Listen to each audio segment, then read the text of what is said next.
On the evening of December 31st, 1963, a teenage boy named Bob Weir was out roaming the back alleys and streets of Palo Alto, with a few of his buddies looking for some New Year's Eve fun to get into. And as the small group was walking down an alleyway, Bob heard a peculiar yet enticing sound drifting out from one of the back of the shops, specifically Dana Morgan's music shop. And he heard the sound of banjo, and it was coming out of the back of the shop that was located once right here. Now the boys were immediately drawn in by the music, so they stopped and knocked. Moments later, the door creaked open, and a cloud of blue cigarette smoke wafted out. Once the smoke cleared, a figure emerged, and there stood none other than Jerry Garcia, guitar in hand.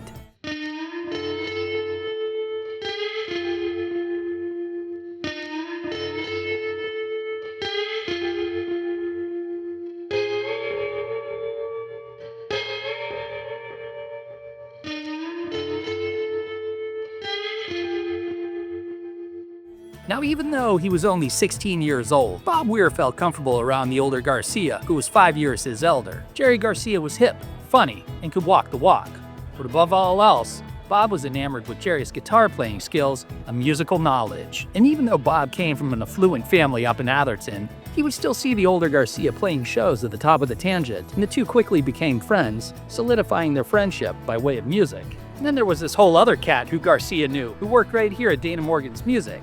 But he wasn't a teacher. In fact, he was the custodian, and this guy just happened to be a teenage blues prodigy named Ronald Charles McKiernan, more commonly known as Pigpen. See, Pigpen's father, whose name was Cool Breeze, he was a radio disc jockey for the Bay Area's blues and R&B station, and young Ron was immediately drawn into the gritty, soulful music his father played on the air and brought home with him at nights. And Pigpen fell in love with blues artists like Robert Johnson, Lightnin' Hopkins, Elmore James, and the whole Delta blues scene. He also loved another recording artist named Bobby Blue Bland, who recorded the song Pigpen Will One Day Make Famous, Turn On Your Love Light. Now let's fast forward to the spring of 1964, when Garcia's friend Bobby Weir suggested that they form their own band together, but not just any band, a jug band. See, the night before, Bobby had been up in Berkeley and had taken in the infamous Jim Kweskin Jug Band's performance, and now he wanted to get in on that jug band action. See, the early 1960s, it saw a renaissance of this old-time jug music spawning from the 1920s and 30s. But it was in 1964 that a guy named Jim Kweskin,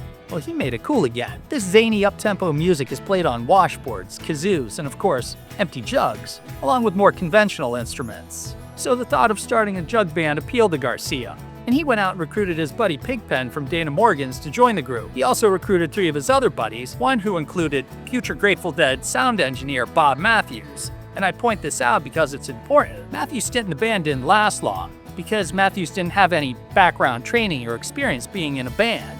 And even from a young age, Jerry Garcia was a serious musician who did not mess around. So if you didn't have the chops to keep up with him, then it was good night, Irene. Now, before there was the Grateful Dead, there was Mother McCree's Uptown Jug Champions. And this 6-person set saw Jerry Garcia playing banjo and kazoo, Pigpen on harmonica and vocals, and Bobby Weir holding it down on the jug. Audio footage of Mother McCree's playing at the top of the tangent, entertaining a packed room, still exists. And it even includes an interview with the band to boot. So just as Mother McCree's was starting to gain some traction here in Palo Alto, Jerry Garcia, who was still enamored with bluegrass music, he felt it was time to make his mark on the genre and travel across the United States to study its roots, and in the process, convince the father of bluegrass, Bill Monroe, to give him a spot in his band. Jerry knew deep down that if he was going to be a successful musician who supported his wife and child, then he was going to have to make sacrifices and leave his beloved Bay Area behind. But even with the best of intentions, Jerry still couldn't hold it together when he finally got close to Bill Monroe, and at the last second,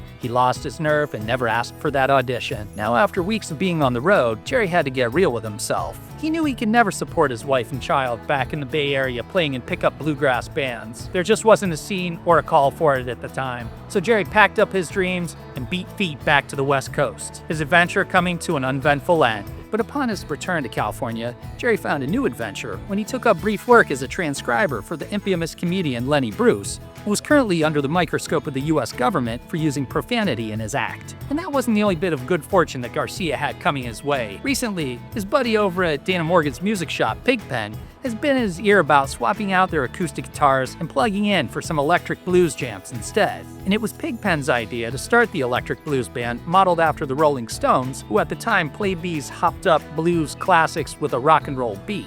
And knowing his bluegrass career wasn't going anywhere anytime soon, Garcia agreed to the new band, and even brought in Bobby Weir, who'd been covering giving guitar lessons right here at Dana Morgan's music shop when Jerry was on his bluegrass journey across the states. But what the band still needed was a drummer.